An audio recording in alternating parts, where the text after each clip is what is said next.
Harar biyya jaalalaa, harar biyya ulfinaa, harar biyya kabajaa, harar biyya guddinaa. Magaalaa guddina irratti argamtu yeroo ammaa magaalaa qilleensisii mi'aawu akka dammaa, qilleensisii bareedaan halaalaa si harkisaa, miidhaginni si qabee ofitti si hambisa. Biyya seenaa qabdudha harar jechuun jaalala, osoo dhayxee laalinu si hawwatti halaala.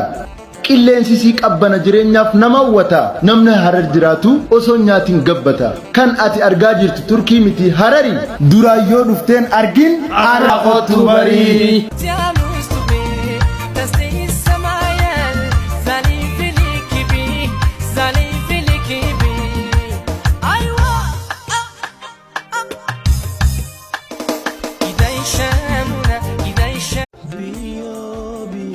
Harar biyya jaalalaa, harar biyya ulfinaa, harar biyya kabajaa, harar biyya guddinaa.